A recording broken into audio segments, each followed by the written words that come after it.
Police probing data breach of over 220,000 organ donors. Detailed report on forest exploration to be revealed by end of January.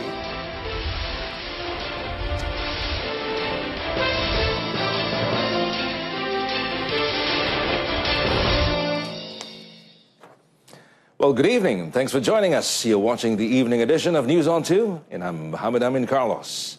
Now, the police will be summoning administrators of an online forum following the latest data breach involving personal details of more than 220,000 people who had pledged their organs, which had been leaked online. Now, the Inspector General of Police, Tan Sri Muhammad Fuzi Harun, said the case is being handled by Bukit Aman Commercial Criminal Investigation Department. Well, Tan Sri Muhammad Fuzi stated that the IP address that hacked the data was detected from 4 different countries and investigations were still underway. And further investigations is being conducted by the Malaysian Communications and Multimedia Commission. And Tan Sri Muhammad Fuzi noted that the leak was suspicious as it was leaked by the same website that exposed the mobile phone data breach last year.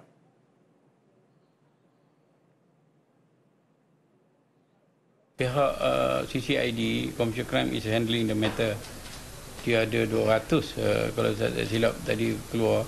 Dan yang kita herannya dia daripada lawyat net juga dia same issue yang berlaku pada sebelum ini. Ini satu perkara yang kita rasa agak pelik lah. Jadi kita sedang menjalankan siasatan dan pihak CCID is handling this matter at the moment.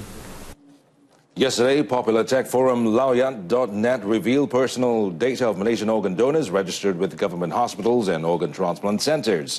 The information leak included pledger codes, full names, identification card numbers, birth dates, ages, races, genders, next of kin's addresses, emails and phone numbers. The Royal Malaysian Police today submitted their full investigation report into the controversial transfer of Felda land in Jalan Semarak to the Attorney General's or AG's office. Inspector General of Police Tan Sri Muhammad Fuzi Harun said investigation was halted for a while due to some technical errors, but the police managed to complete the investigation paper. Last week, I have informed that we will submit the paper to AGC last week. Tapi due to technical reason, siasatan hari ini lengkap dan saya dilaporkan oleh pihak tim siasatan dimaklumkan oleh pihak siasatan kes Felda ni tadi bahawa hari ini yang baru dihantar. In fact, I have informed you all that we will submit last week, but unfortunately few things need to be addressed, so we will submit today. The police had reportedly set up a special task force to conduct investigation into Felda's purported loss of ownership of 4 pieces of the land in Jalan Semarak worth 200 million ringgit. The case is being investigated under Section 420 of the Penal Code for cheating and dishonestly inducing delivery of property.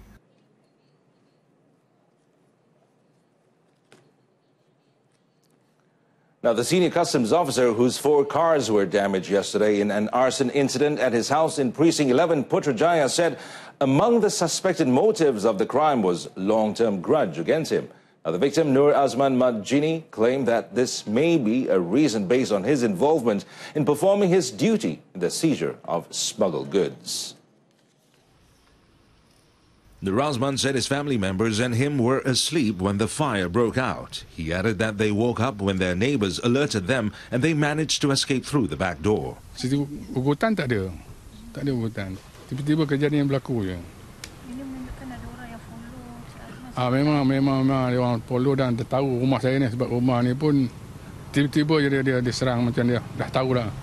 Tanpa ada ugutan, tanpa peringatan amaran dan tak ada. Dia terus buat. The flames also damaged the front portion of the house occupied by the victim, his wife, daughter, son-in-law and 2 grandchildren. Nur Azman said this to RTM when he received a visit by the Congress of Union of Employees in the Public and Civil Services, QPAC's President, Dato' Aziz Muda in PUTrajaya. Well, a detailed report on the forest exploration across the country, including the names of those involved in illegal logging activities, will be revealed on January 31st. And Minister in the Prime Minister's Department, Dr. Shahidan Kasim, said the report will also include the number of forest areas affected by illegal exploration. Dr. Shahidan said the report is made based on the monitoring by the Malaysian Civil Defence Force, APM, in collaboration with the Forestry Department in each state. Preliminary information states that many of those involved were foreigners. Laporannya akan siap, sudah siap. Siap. Dalam masa yang kedua, saya berjanji kepada Menteri Datuk Siwan Junaidi, minggu depan saya akan bagi senarai kawasan-kawasan yang telah diterokai dengan rakusnya. Saya percaya kerajaan negeri tidak tahu benda ini berlaku sebab berlaku di tengah hutan dan sebagainya. Dr. Shahidan said APM will cooperate with forest rangers to increase monitoring and enforcement of forest exploration activities throughout the country. He said this in a press conference held after an event in PUTrajaya. Well, police have sent the chair that was thrown from an upper floor of a PPR flat in Pantai Dalam, which caused the tragic death of a teenager recently, for fingerprints and DNA tests. And according to Kuala Lumpur CID Chief SAC Rusdi Muhammad Isa, during the initial investigations, police have recorded statements from 31 individuals to which their DNA samples had been taken. SAC Rusdi noted that DNA results on the chair are expected to be ready soon, and police will compare it to the DNA samples they had obtained from the witnesses. Kita masih lagi menunggu keputusan DNA pada kursi. So bila kita dapat DNA pada kursi, kita berbanding dengan sampel DNA yang kita dapat. He added that currently statements from 43 people have been recorded and did not rule out the possibility of calling in more witnesses for questioning. The case is being investigated under Section 302 of the Penal Code for murder. On January 15th, 15-year-old S. Satiswaran, who had just finished grocery shopping with his mother, was about to enter Block 102 of Sri Pantai PPR, heading to their flat, when he was struck by a chair that was thrown from the 21st floor of the flat.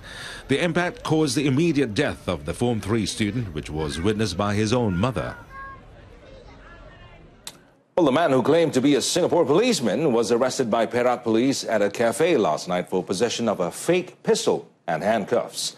And Perak Police Chief Dr. Hassan said PDRM has contacted its Singapore counterparts for confirmation on the validity of the document. Now, according to him, while waiting for the confirmation, the 47-year-old man is being held for possession of a fake pistol and handcuffs. And speaking at the monthly gathering of the Perak Police contingent in Kuala Kangsar, Dr. Hasnan also said that they are well prepared to face the upcoming 14th general election. And he added that they have only another one simulation exercise to conduct in February before they are fully prepared. Well, a woman was killed in a crash involving two vehicles in Langkawi yesterday. And District Police Chief, the Assistant Commissioner, Dr. Che Ghazali Che Awang, in confirming the matter, said the accident happened at Padang Matsirat at around 9:20 p.m. Now, ACP Dr. Che Ghazali stated that in the incident, the victim, 33-year-old Nur Azza Che Ani, was on her way to Padang Matsirat from Kuah when her car was rammed from behind by a car driven by a German national.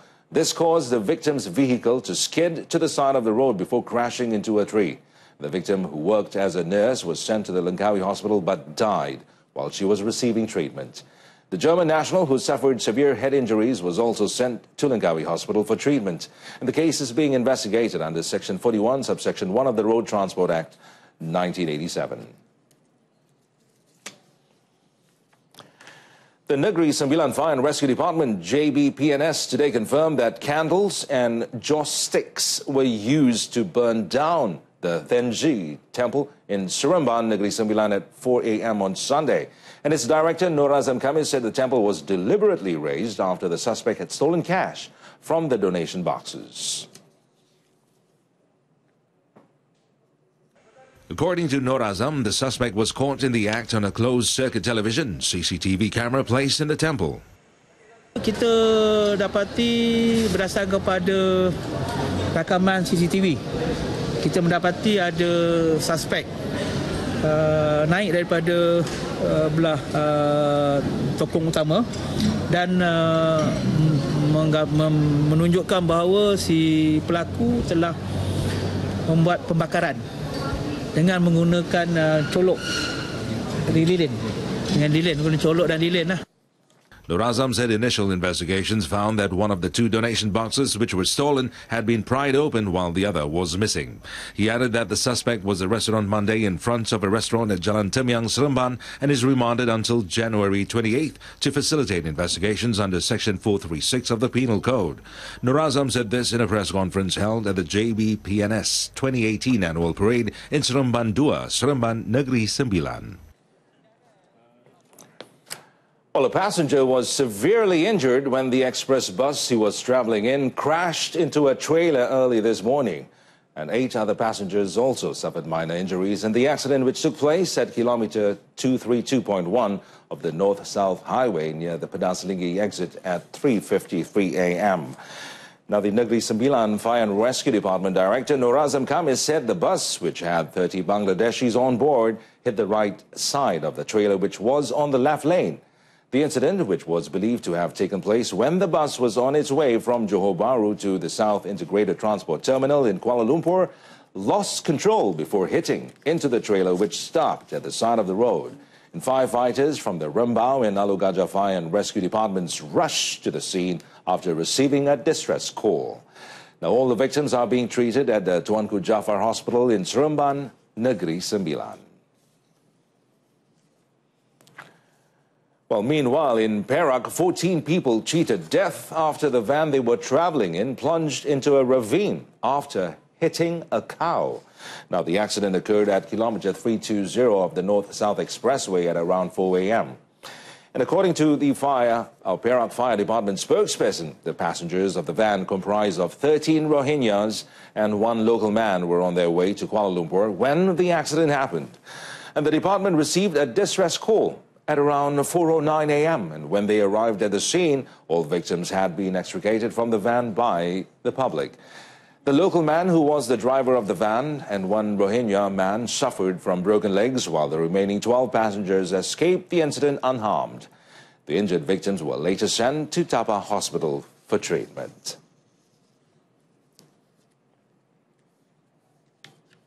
Now, the body of a man was found near the riverbank of Sungai Pendek, Pengkalan Madzin, Pengkalan Rinting Tampoy in Johor Bahru. And according to the Larkin Fire and Rescue Team, they found the body in a prostrate position but fully clothed. Now, Johor Bahru Utara District Police Chief Assistant Commissioner Muhammad Taib Ahmad said they have identified the man as Suhaimi, age 56. And for now, police have ruled out foul play, as his personal documents were still in his clothes when they found him. ACP Muhammad Taib said the case has been classified as sudden death, adding that the body has been sent to the Sultanah Aminah Hospital in Johor Bahru for post-mortem.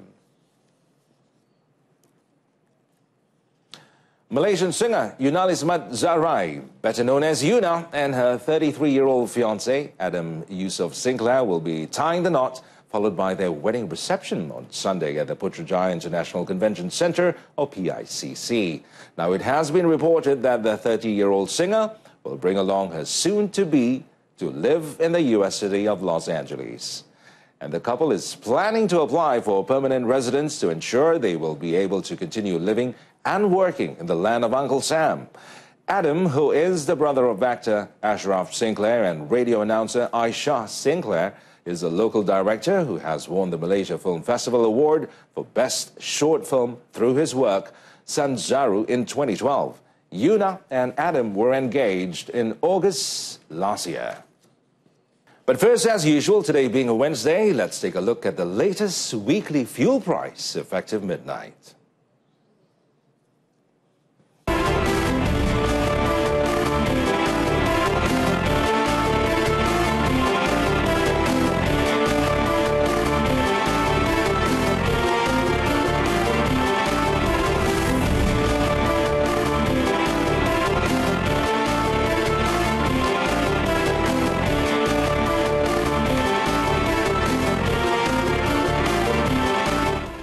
And that concludes this evening's News On 2. And now, top story, police probing data breach of over 220,000 organ donors. Well, do join us again at 12:30 tomorrow afternoon. I'm Muhammad Amin Carlos. Stay tuned to TV2. Good night.